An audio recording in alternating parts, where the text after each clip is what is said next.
Imagine a leader whose strategies turned the tide of World War II and reshaped a nation post-war. Douglas MacArthur was not just a military genius. He was a symbol of audacity and innovation. Douglas MacArthur, one of the most well-known military leaders in American history, is monumental in history. During the course of his multi-decade career, he experienced major turning points, including World Wars I and II and the Korean War. MacArthur's contentious choices, strategic vision, and leadership style shaped these wars and had a lasting effect on U.S. military affairs and world politics. During his tenure, MacArthur showed audacity and inventiveness in military tactics, especially in the Pacific theater of World War II.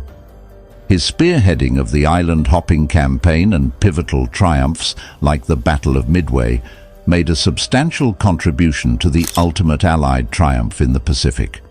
His involvement in the occupation and rehabilitation of Japan following World War II further cemented MacArthur's legacy.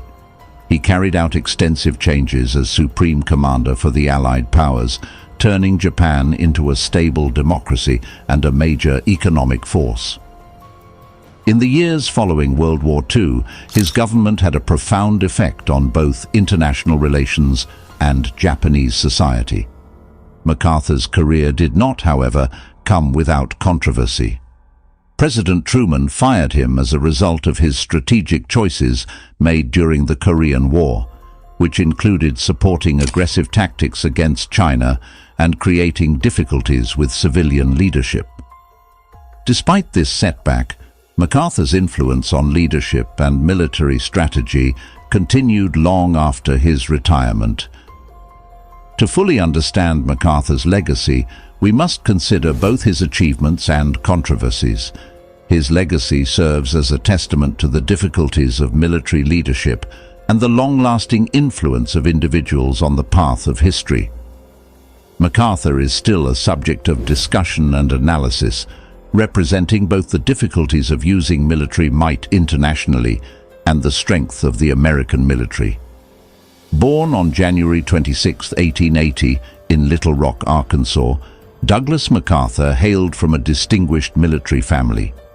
After serving in the Civil War, his father, Arthur MacArthur Jr., became a decorated lieutenant general in the American military.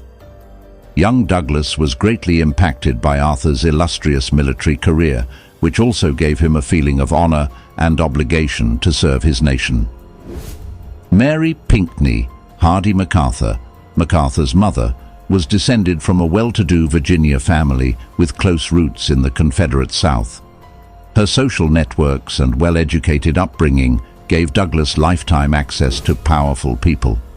Mary, for all her refined upbringing, was passionately patriotic like her husband and encouraged Douglas to pursue a career in the military. Douglas MacArthur, the son of a military family, inherited discipline, patriotism, and a sense of responsibility from an early age. He grew up with a strong regard for the virtues of bravery, allegiance, and national service, thanks to his parents. These fundamental ideas would shape and guide MacArthur's character throughout his illustrious military career. The military service and dedication to duty of the MacArthur family made Douglas's later successes possible. He was surrounded by the values of honor and sacrifice that would come to define his life's work from an early age. Building on this family history, as he grew older, MacArthur became one of the most recognizable individuals in American military history. His military training and education significantly shaped Douglas MacArthur's leadership style and career. His upbringing at home and in several educational institutions exposed him to a culture of discipline, honor, and patriotism from an early age. MacArthur completed his early education at the West Texas Military Academy in San Antonio, Texas. He received a hard education in this military-focused setting, which also taught him to respect authority and feel a sense of obligation. During his tenure at the academy, MacArthur showed signs of leadership and a strong interest in military matters. Following in his father's footsteps as a graduate of the esteemed United States Military Academy at West Point, MacArthur enrolled there in 1898 at the age of 18.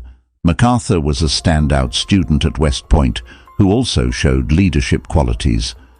In 1903, he graduated first in his class, received the highest honors, and was commissioned as a second lieutenant in the American military.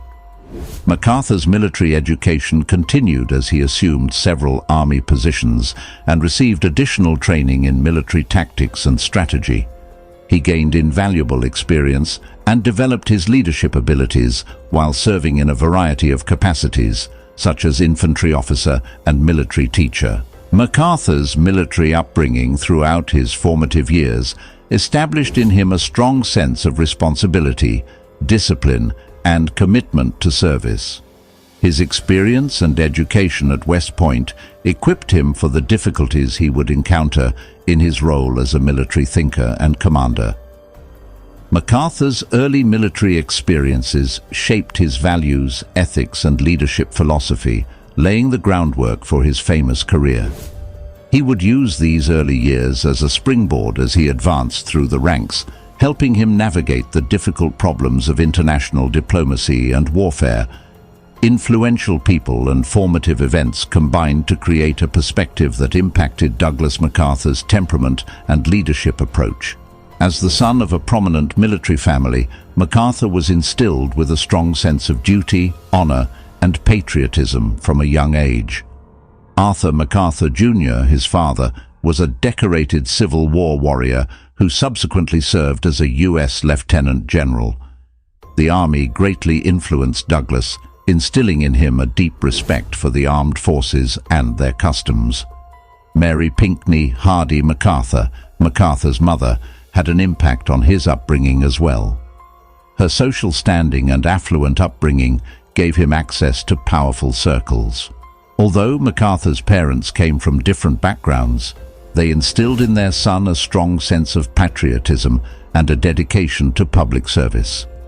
MacArthur's early experiences in a regimented and orderly setting at the West Texas Military Academy and the United States Military Academy at West Point further influenced him. West Point fostered his academic prowess and capacity for leadership, developed his sense of duty, and prepared him for a future in the military. Early military training in military tactics and strategy, as well as postings to several army positions, gave MacArthur vital knowledge and abilities that he would carry with him into his future. These formative years exposed him to the realities of military life, instilling in him a sense of confidence and leadership ability. Larger historical events and geopolitical movements, in addition to his military background and family, influenced MacArthur. He grew up in an era of profound social and technological transformation, and he personally experienced the effects of industrialization and contemporary warfare on society. These experiences would shape his worldview, military strategy, and leadership style in the years to come. In conclusion, a variety of significant individuals, such as his parents and military mentors, as well as his early experiences in a controlled and disciplined setting, influenced Douglas MacArthur's viewpoint. These factors, along with more significant historical occurrences, helped him grow as a leader and strategist, and guided him in overcoming the difficult problems of both diplomacy and war during his career. Douglas MacArthur's military career began during his duty in the Spanish-American War, which gave him invaluable combat and leadership experience. As a young second lieutenant just out of West Point in 1898, MacArthur was anxious for any chance to demonstrate his mettle in combat. Major General William Shafter's 3rd Army Corps headquarters was MacArthur's assignment during the Spanish-American War. As an aide-de-camp to Shafter, he gained practical experience in military logistics and command. The Battle of San Juan Hill in Cuba was one of MacArthur's most important battles throughout the conflict. On July 1, 1898, MacArthur trailed Shafter's headquarters as they advanced towards the heights of San Juan Hill, a crucial site under Spanish control. Despite MacArthur's primary role as a staff officer, the fight thrust him into the thick of things. In the fierce combat that ensued, MacArthur showed bravery in the face of enemy fire and gave Shafter and his team invaluable assistance. He was praised for his conduct in the midst of combat and for his bravery and inventiveness. Despite not engaging in direct combat, MacArthur's involvement in the Spanish-American War taught him a great deal about leadership and military strategy and exposed him to the brutal realities of fighting. The illustrious military career of Douglas MacArthur began with the Spanish-American War. His time in Cuba served as a testament to his commitment to his nation and his capacity for success in high-pressure situations. The conflict, a defining event for MacArthur, would also shape his leadership and combat style. Douglas MacArthur was a major influence on military doctrine and strategy in the interwar period, especially as it related to the U.S. Army. As a prominent member of the military establishment and a high-ranking general, MacArthur promoted novel strategies for fighting and underlined the value of modernization and readiness. MacArthur's support for the advancement of amphibious combat tactics was one of his most significant contributions to military doctrine. MacArthur understood the strategic significance of amphibious assaults in modern warfare based on his views of military actions in other theaters and his experiences in the Pacific during World War I.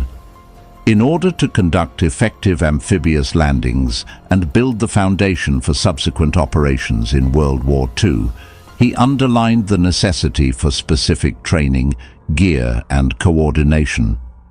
Furthermore, MacArthur was instrumental in advancing the idea of total war and the incorporation of air power into military strategy. He advocated for the establishment of specialized aviation units inside the Army because he understood the revolutionary potential of aviation in combat.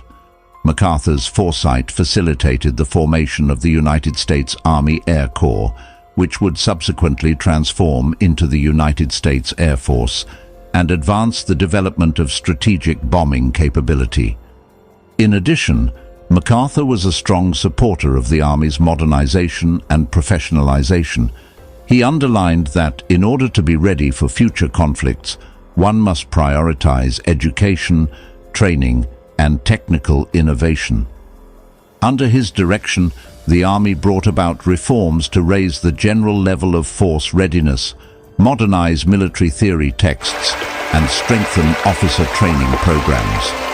MacArthur's dedication to preserving the competitiveness and capability of the U.S. Army in a changing global environment propelled his attempts to mold military doctrine and strategy in the interim between conflicts. His innovative strategy and readiness to question established practices paved the way for the Army's triumph in World War II and afterward. MacArthur had a long-lasting effect on the formulation of American military strategy and policy, even outside his direct line of command. Douglas MacArthur encountered a number of scandals and difficulties throughout the interwar years that put his reputation and leadership to the test. Within the military institution, these challenges resulted from a confluence of political strains, interpersonal disputes, and strategic divergences. During this time, the Bonus Army incident in 1932 was one of the most prominent disputes. MacArthur's job as Chief of Staff of the U.S. Army was to handle the demands of WWI veterans who had congregated in Washington, D.C. to demand an early payment of their military bonuses. MacArthur's use of force, including military tanks and tear gas, to disperse the demonstrators, was met with intense criticism, casting doubt on his judgment and dedication to civil liberties. Moreover, conflicts with civilian authority, especially President Herbert Hoover and his administration, characterized MacArthur's time as Chief of Staff. Tensions between MacArthur and the White House amid disagreements over military expenditures, personnel appointments, and strategic priorities weakened civilian control over the armed services and raised fears about their politicization. As the Commonwealth government's military advisor in the Philippines, MacArthur encountered difficulties on a global scale. His attempts to bring the Philippine army up to date and professionalized encountered opposition from regional political groups and cultural barriers. Moreover, some Filipino leaders were turned off by MacArthur's divisive leadership style and apparent haughtiness, which made it more difficult to assemble a strong and capable defense force. Strategically, isolationist politicians and conservative military officials opposed MacArthur's proposal for a more assertive posture in the Pacific. The people who preferred a more defensive stance and gave priority to domestic issues met his requests for increased military investment, a stronger naval presence, and fortified island defenses with skepticism and opposition. All things considered, Douglas MacArthur faced a number of issues and trials during the interwar years that put his political shrewdness and leadership skills to the test. Even while MacArthur pushed for military modernization and readiness with a clear strategic vision, his actions occasionally sparked debate and criticism, underscoring the difficulties of military leadership in a contentious political climate. Among the most important periods of Douglas MacArthur's military career was his command in the Pacific Theater during World War II. In his capacity as Supreme Commander of the Allied troops stationed in the Southwest Pacific Area, SWPA, MacArthur was instrumental in formulating the Allied strategy and ensuring the Allies' eventual triumph over the Japanese Empire. Following the U.S. entry into the war in December 1941 as a result of the attack on Pearl Harbor, MacArthur took over as commander of the Pacific Theater. He was stationed as commander of the United States Army Forces in the Far East, USAF in the Philippines, and his first assignment was to protect and stabilize the Allied position in the Pacific. MacArthur commanded great respect for himself throughout the defense of Bataan and Corregidor, despite early defeats and the final loss of the Philippines to Japanese troops in 1942. He also served as a symbol of the Allied forces' fortitude in the face of hardship. His well-known declaration, "I shall return," boosted Allied spirits and served as a call to arms for the Philippines' eventual liberation. After making his way out of the Philippines, MacArthur took over as commander of Allied troops in the Southwest Pacific. There, he employed an island-hopping tactic to get around well-defended Japanese strongholds and make slow but steady progress towards the Japanese home islands. Successful campaigns in the Pacific, including the liberation of New Guinea, the reoccupation of the Philippines and Japan's eventual capitulation, were led by him and the Allies. Liberating and rebuilding the Philippines was one of MacArthur's greatest accomplishments. He kept his word and launched a relentless effort to drive out Japanese soldiers and restore Filipino sovereignty when he returned to the islands in October 1944. The people of the Philippines are grateful to MacArthur and admire him for his leadership of the country during and after the war. MacArthur's strategic vision, audacious decision-making, and unflinching will to win defined his leadership in the Pacific Theater. He led the Allied forces to major triumphs in the face of overwhelming obstacles and losses, which greatly aided in Japan's defeat and the final result of World War II in the Pacific. As one of America's greatest military commanders, his leadership in the Pacific Theater reinforced his reputation and made him a hero of the Pacific War. Douglas MacArthur used creative methods during the island-hopping campaign in the Pacific Theater of World War II, which transformed military tactics and helped the Allies win in the end. By avoiding heavily entrenched enemy sites, MacArthur's island-hopping plan focused on strategically important islands that could act as launching pads for additional assaults. By using this strategy, the Allies were able to sidestep direct clashes with fiercely fortified Japanese strongholds and concentrate their energies on seizing crucial targets that offered logistical assistance and access to vital air and naval channels.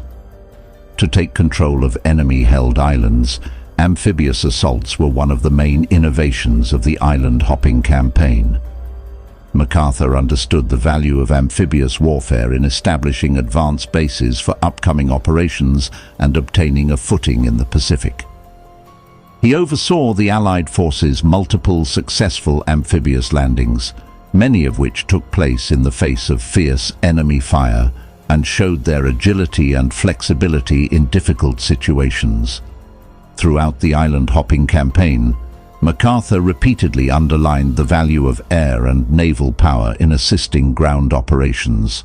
The ability of the Allies to perform reconnaissance, neutralize enemy defenses, and reinforce ground forces from close range was made possible by their overwhelming air power.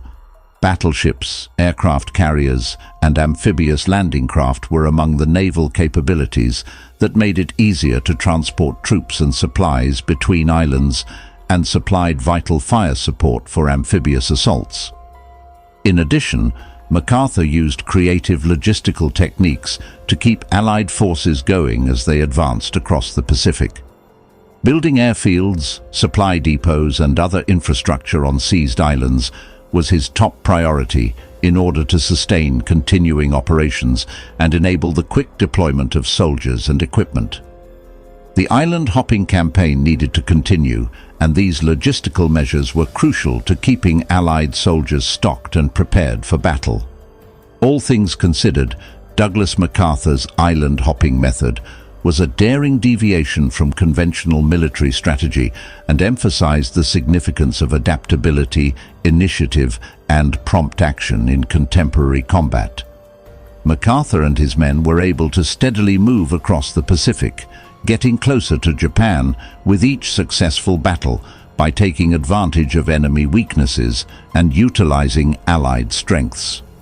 In the end, the island-hopping campaign proved to be a turning point in the conflict, paving the way for Japan's defeat and the Pacific theater's end of World War II. Coordination, cooperation, and even a little bit of conflict characterized Douglas MacArthur's interactions with other Allied leaders during World War II, particularly Admiral Chester W. Nimitz.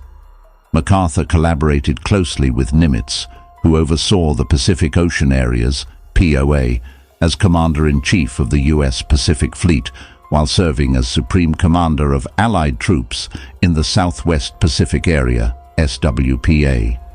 MacArthur and Nimitz served in different theaters of war, but they understood how critical it was to work together to accomplish overarching strategic goals in the Pacific.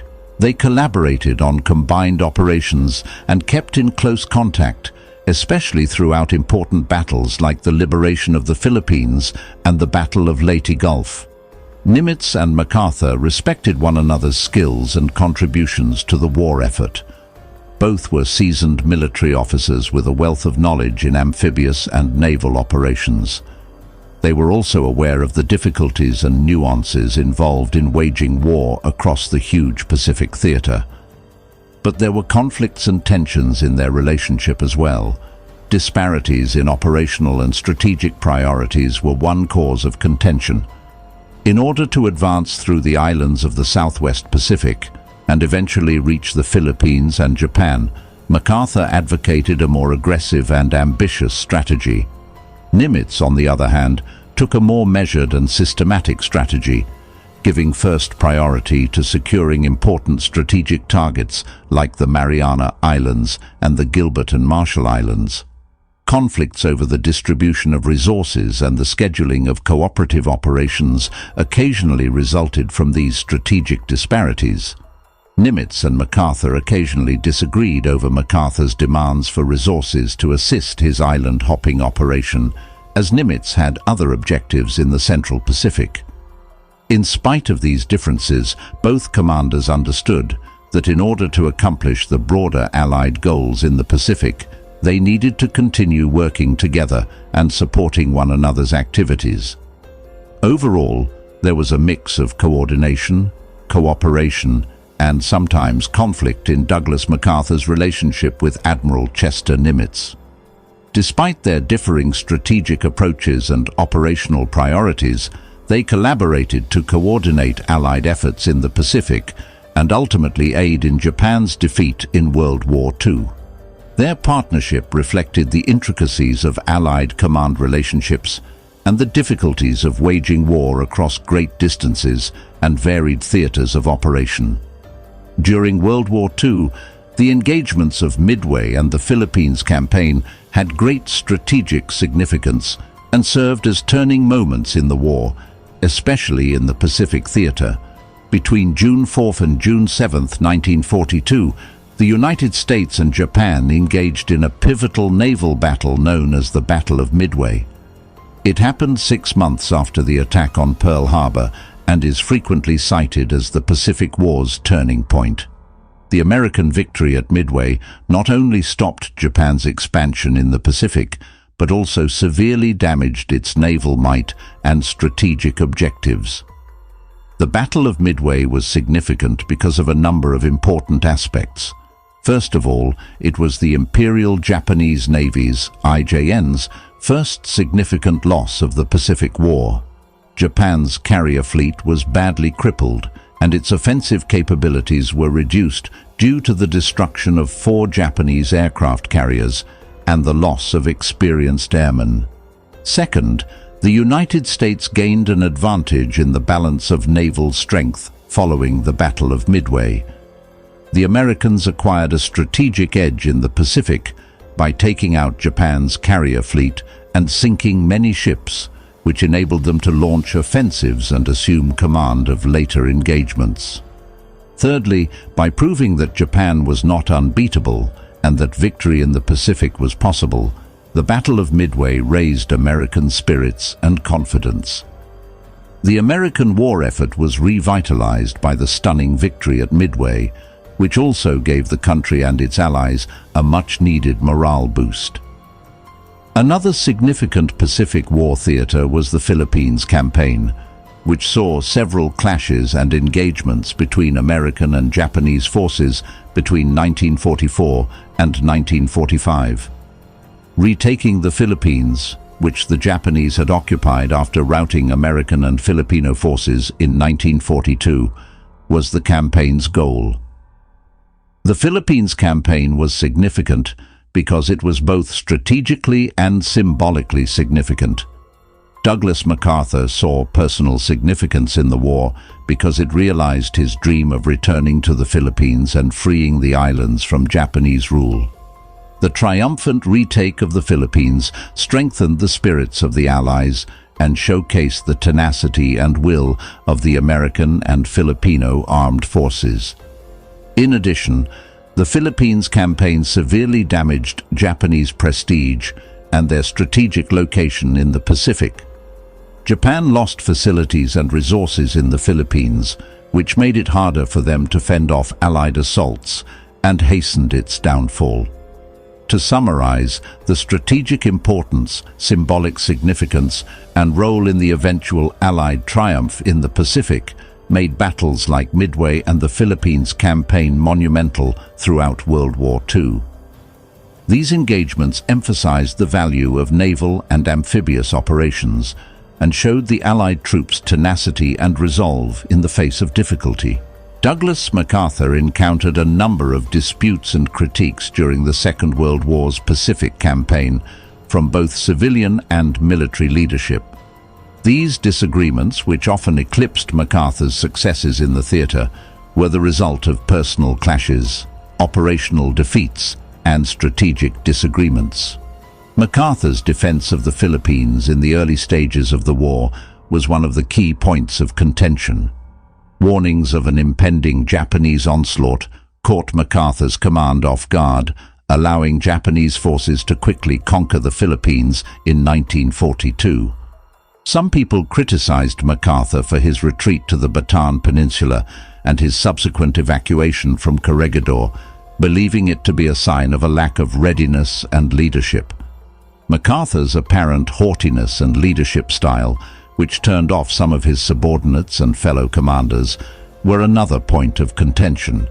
There were conflicts within his command structure and low morale among frontline troops as a result of his propensity to micromanage operations and disobey the advice of his staff. Furthermore, MacArthur's inclination for publicity and self-promotion occasionally eclipsed the accomplishments of other Allied commanders, creating discord and animosity among the troops. Moreover, criticism of MacArthur's strategic choices throughout the Pacific Campaign was not unheard of. His tenacious pursuit of an assertive island-hopping tactic centered on seizing crucial targets in the Southwest Pacific occasionally conflicted with other Allied commanders' intentions, especially Admiral Chester Nimitz in the Central Pacific. Occasionally, these strategic differences caused delays in planning cooperative actions and distributing resources, which hampered the success of Allied efforts in the Pacific as a whole. Furthermore, MacArthur's contentious decision-making during the Korean War, particularly his support for extending the battle into China and his outspoken criticism of President Harry Truman's actions, further stoked controversy and criticism of his leadership. His military career came to an end when President Truman dismissed him in 1951 amid mounting political and military tensions. He left a conflicted legacy in the annals of American military history. In conclusion, Douglas MacArthur encountered debates and criticisms both during and after his military career, particularly during the Pacific Campaign of World War II. While many parts of the campaign demonstrated his strategic vision and leadership qualities, his actions and judgments also sparked controversy and debate, underscoring the difficulties of military leadership in times of conflict. As the Supreme Commander for the Allied Powers, SCAP, after World War II, Douglas MacArthur played a crucial role in influencing Japan's reconstruction and post-war changes.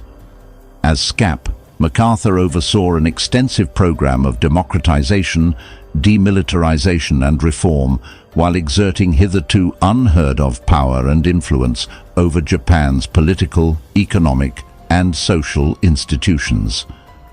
After taking over as Commander of Japan in 1945, MacArthur launched a number of broad reforms with the goal of overthrowing the country's military government and installing a democratic one. He collaborated closely with Japanese authorities to design the MacArthur Constitution, a new constitution that upheld pacifism, democracy, and human rights. The 1947 enacted constitution, which is still in effect today, laid the groundwork for Japan's post-war democracy. Apart from enacting political changes, MacArthur also carried out policies that supported Japan's economic recovery and reconstruction. He managed Japan's war industry's deconstruction and helped the country shift to a peacetime economy centered on civilian industry. In order to prepare Japan for its tremendous economic expansion and development in the years following World War II, MacArthur also supported labor rights, land reforms, and investments in infrastructure and education.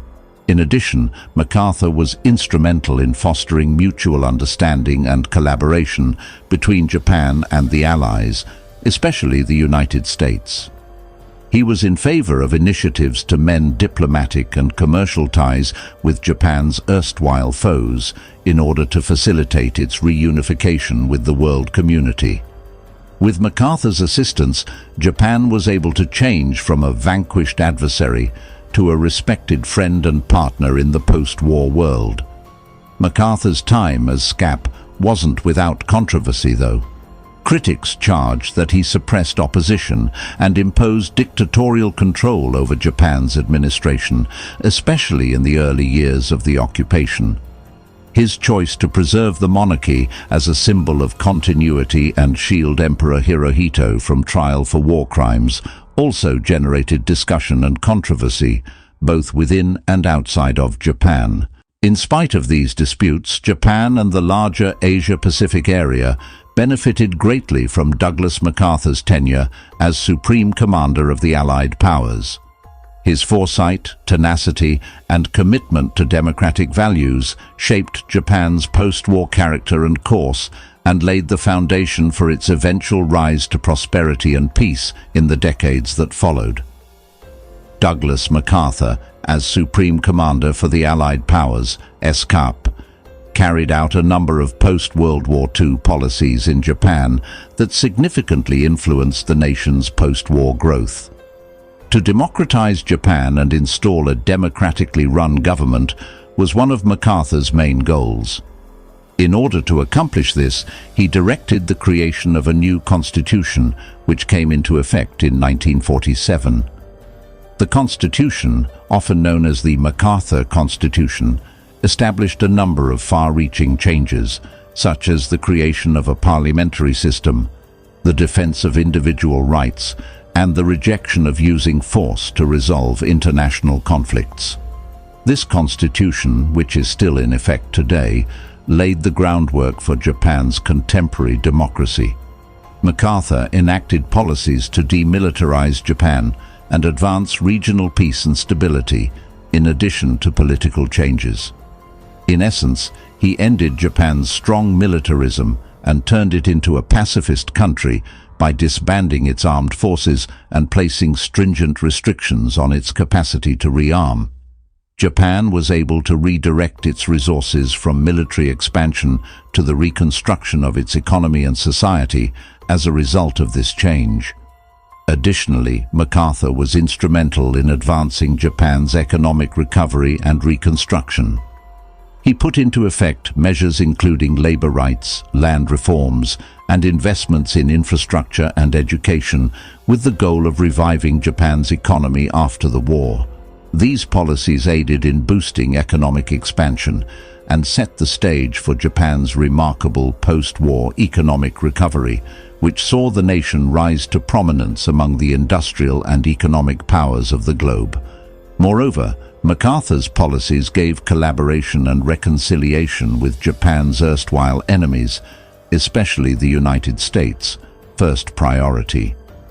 He supported initiatives to re-establish diplomatic and commercial connections with the Allies, opening the door for Japan's reintegration into global society.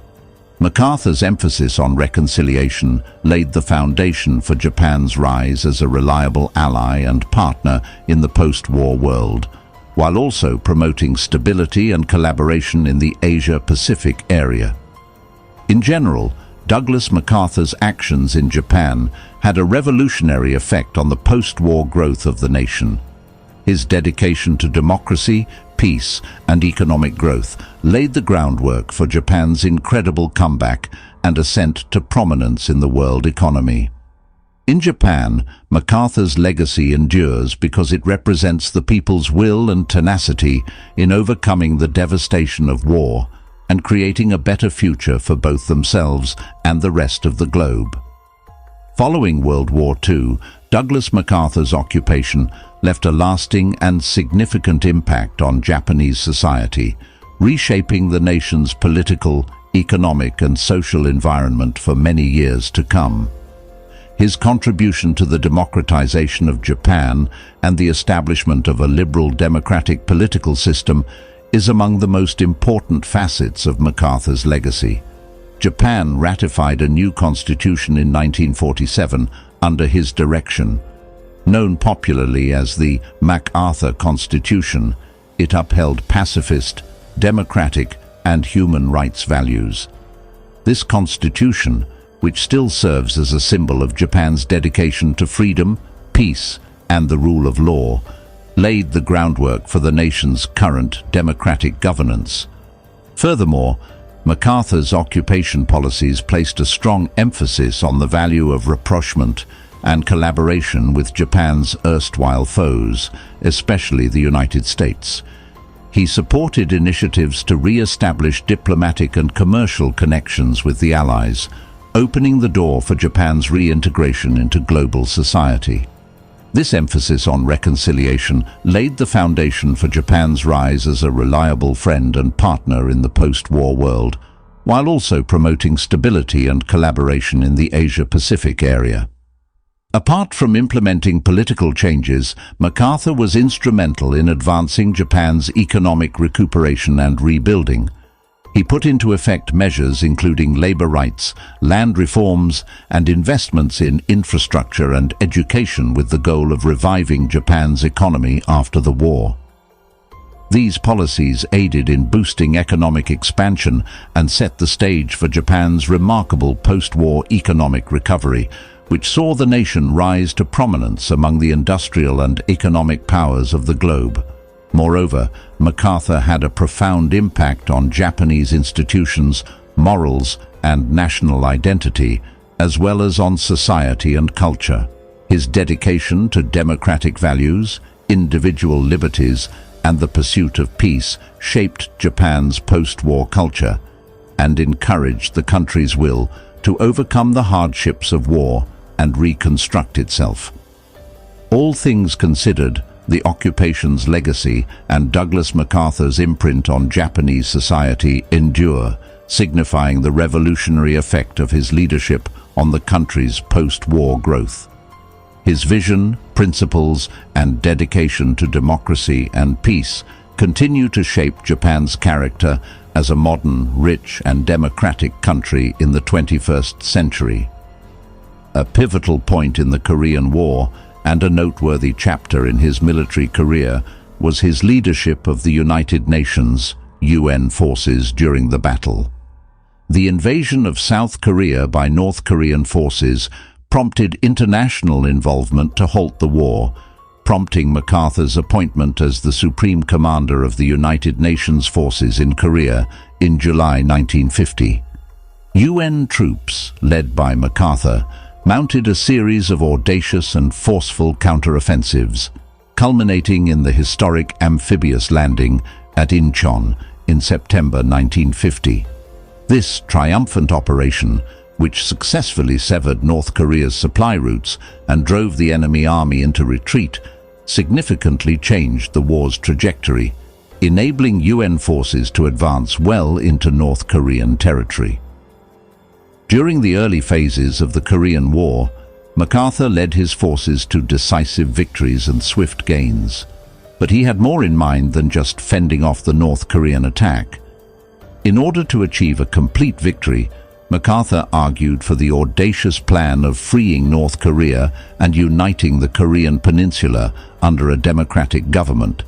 This audacious objective prompted the contentious choice to cross the 38th parallel and get closer to China's border at the Yalu River. But MacArthur's relentless quest for glory sparked worries about the possibility of inciting Chinese intervention.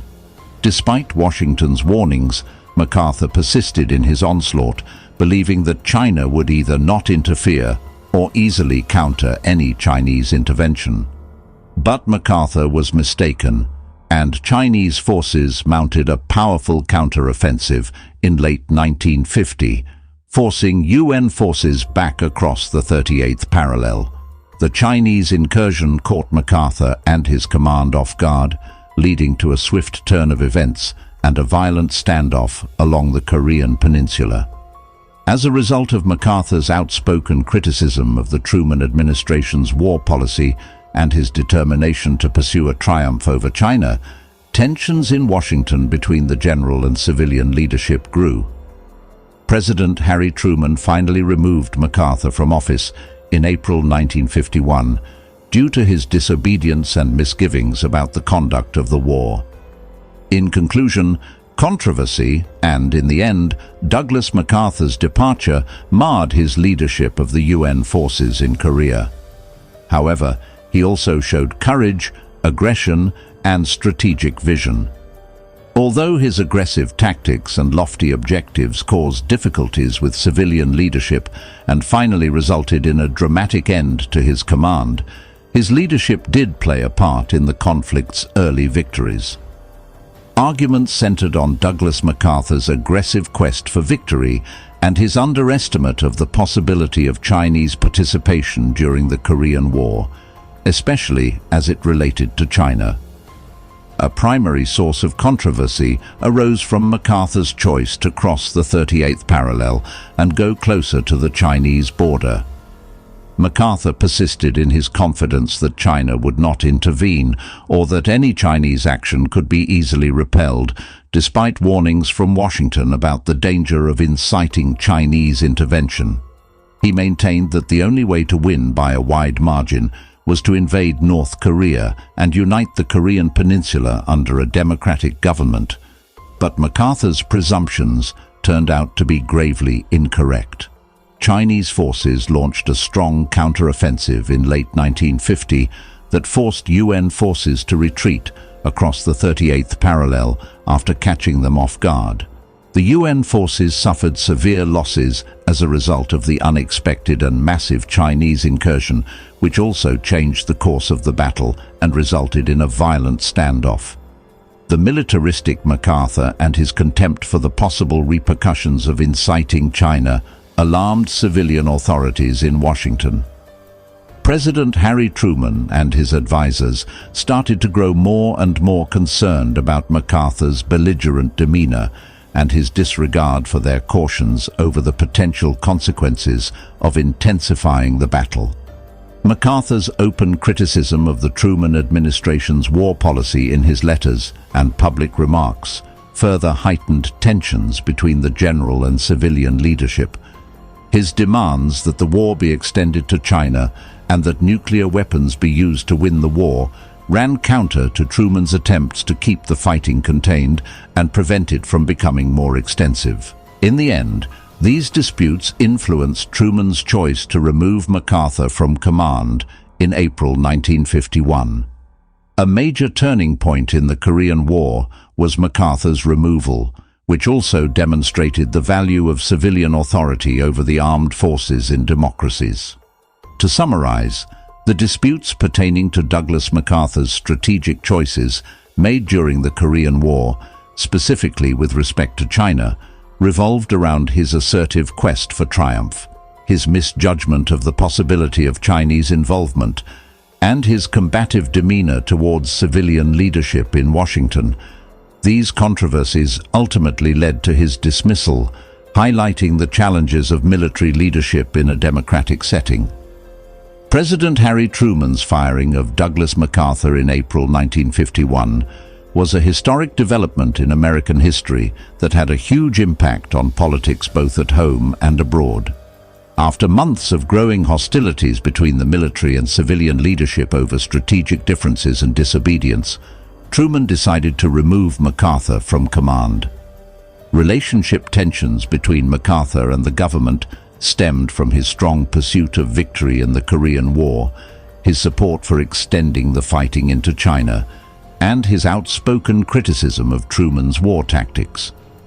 The United States experienced a heated discussion and political outcry over the removal of such a well-known and respected military officer. MacArthur's supporters saw it as an unwarranted and politically motivated action that jeopardized the United States war effort and national security, while Truman's supporters applauded his decision as an essential assertion of civilian control over the military and a defense of constitutional norms. The political ramifications of MacArthur's firing exacerbated already existing rifts in American politics and society.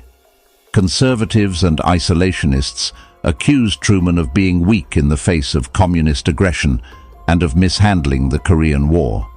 Some even demanded Truman's impeachment, but these moves ultimately failed. Both America's enemies and allies expressed worry about MacArthur's dismissal internationally. As a reaffirmation of democratic values and civilian authority over the armed forces, some friends applauded Truman's choice, but others questioned America's loyalty to its allies and the stability of its leadership in the face of international difficulties.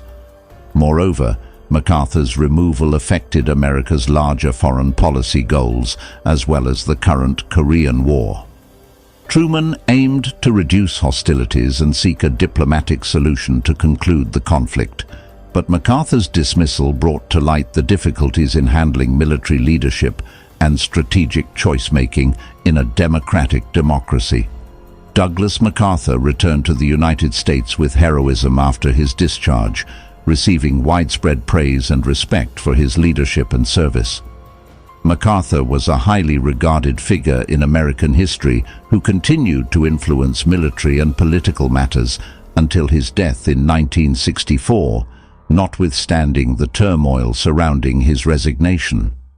Ultimately, President Truman's removal of Douglas MacArthur caused a great deal of political repercussions both at home and abroad, highlighting the difficulties in maintaining good civilian-military relations and the difficulties of crisis leadership.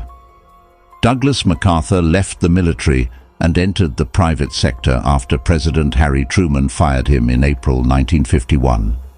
Despite the controversy surrounding his dismissal, MacArthur maintained his status as a national treasure and continued to garner public respect and adoration. A hero's welcome awaited MacArthur upon his return to the US, as thousands of people showed up to welcome him and show their support for him. He started giving speeches at various events, offering his opinions on domestic and global issues together with his views and experiences from his time in the military. In addition, MacArthur penned his memoirs, Reminiscences, which offered an open and reflective look back at his life and time in the military. The memoirs were a bestseller and cemented MacArthur's reputation as a famous military commander in American history. Even after leaving the active military, MacArthur stayed involved in the community and maintained his influence in both political and military circles. Decision-makers in politics regularly contacted him due to his knowledge and perceptions on matters pertaining to national security. In addition, MacArthur continued to be active in a number of philanthropic activities and humanitarian causes, using his position and power to help veterans organizations and advance public service programs. As he aged, MacArthur savored a peaceful retirement with his loved ones, contemplating his remarkable career and the significance of his contributions to American history. At the age of 84, he passed away on April 5, 1964, leaving behind a profound legacy as one of the greatest statesmen and military leaders in American history. During his retirement, American society regarded Douglas MacArthur as a hero for his bravery, leadership, and commitment to serving his nation. The fact that his legacy will continue to motivate upcoming generations of public officials and military leaders highlights the lasting influence of his extraordinary life and career. When one evaluates Douglas MacArthur's legacy, one finds a multifaceted individual whose contributions to American military history and international politics are characterized by both virtues and faults, yet have left a lasting impression on both the country and the globe. MacArthur's strategic vision and leadership throughout World War II, especially in the Pacific Theater, are among his greatest assets. His creative island-hopping tactic and resounding wins were pivotal in shifting the balance of power in the war and guaranteeing the Allied triumph in the Pacific. MacArthur's command instilled confidence and morale in his soldiers, ultimately leading to Japan's defeat. In addition, MacArthur's time as the supreme commander of the Allied powers in Japan after World War II proved his capacity to carry out extensive changes and advance democratic values. His attempts to restore Japan's economy and democratize the country set the stage for its post-war resurgence and rise to prominence as a democratic powerhouse. However, significant flaws and disputes also tarnish MacArthur's legacy. His combative approach to civilian leadership during the Korean War strained civil-military ties and ultimately led to his resignation. He specifically advocated for the battle to be expanded into China and publicly criticized President Harry Truman's war tactics. This episode emphasized the value of civilian command over the armed forces and the dangers of letting aspirations take precedence over strategic concerns. Additionally, MacArthur's haughty and self-promotional leadership style turned off several of his subordinates and fellow commanders. At times, his micromanagement of operations and disdain for the counsel of his employees compromised the cohesiveness and morale of his command structure. Notwithstanding these shortcomings, it is impossible to overstate Douglas MacArthur's enduring influence on both world affairs and American military history. His commitment to democratic ideals, strategic vision, and leadership influenced the direction of World War II and the post-war international order. Future generations of military leaders and public officials will continue to draw inspiration from MacArthur's legacy, which serves as a constant reminder of the challenges of leadership and the value of courage, honesty, and dedication to duty. We can better understand Douglas MacArthur's skills, shortcomings, and legacies by contrasting him with other notable military leaders of his era. Bernard Montgomery, George S. Patton, and Dwight D. Eisenhower are a few prominent contemporaries. Compared to MacArthur, Dwight D. Eisenhower had a more diplomatic and consensus-driven leadership style.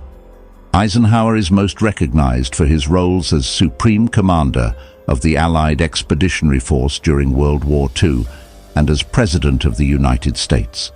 The Allied forces were ably coordinated by Eisenhower's outstanding coalition-building and organizational talents during the D-Day landings and the subsequent liberation of Western Europe. Despite lacking MacArthur's dramatic flair and reputation for immediate action, Eisenhower's political scheming and strategic planning earned him widespread respect and admiration. The combat style of MacArthur was more deliberate and meticulous than that of George S. Patton, who was known for his bold and forceful leadership. Patton was renowned for his unwavering quest for dominance and his readiness to accept measured risks in order to accomplish his goals. Similar to MacArthur, Patton was a controversial and charismatic leader who was both criticized and praised for his outspoken words and aggressive attitude. His tactical prowess earned him respect. Patton made major contributions to the Allied war in Europe, especially during the Battle of the Bulge and the ensuing push into Germany, while MacArthur concentrated mostly on the Pacific theater.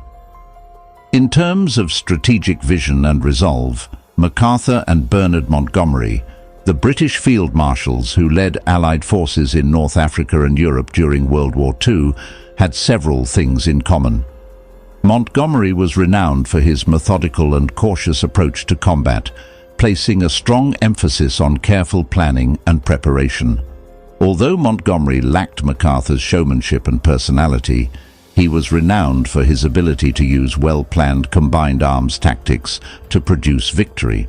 Montgomery's status as one of Britain's greatest military leaders was solidified by his efforts in the Allied battle in Europe, which included the triumphant Operation Overlord and the destruction of Nazi Germany. By contrasting these well-known military leaders of his era, it is evident that Douglas MacArthur's legacy is defined by his audacious leadership, contentious demeanor, and strategic vision. Even if MacArthur lacked the boldness of Patton, the diplomatic skill of Eisenhower, or the methodical preparation of Montgomery, his contributions to American military history and international relations are irreplaceable and had a profound effect on the trajectory of the 20th century. Future generations of leaders can learn a lot from the strategic vision, audacious decisiveness, and unshakable devotion to democratic principles that characterize Douglas MacArthur's leadership style. His capacity to instill confidence and mobilize soldiers in the face of difficulty, as shown during the Second World War and the occupation of Japan, emphasizes the significance of charisma and vision in inspiring groups of people to work towards a common objective. But MacArthur's firing in the Korean War also underscores the importance of modesty, deference to civilian authority, and good intercommunication with superiors. Future leaders might draw lessons from MacArthur's accomplishments and shortcomings, realizing the value of striking a balance between audacity and caution, aggressiveness and collaboration. Furthermore, his commitment to maintaining democratic principles and advancing peace serves as a reminder of the moral duty that comes with being a leader. In the end, MacArthur's legacy pushes the next generation to be the greatest leaders they can be, while also being aware of the obligations and constraints that come with having authority.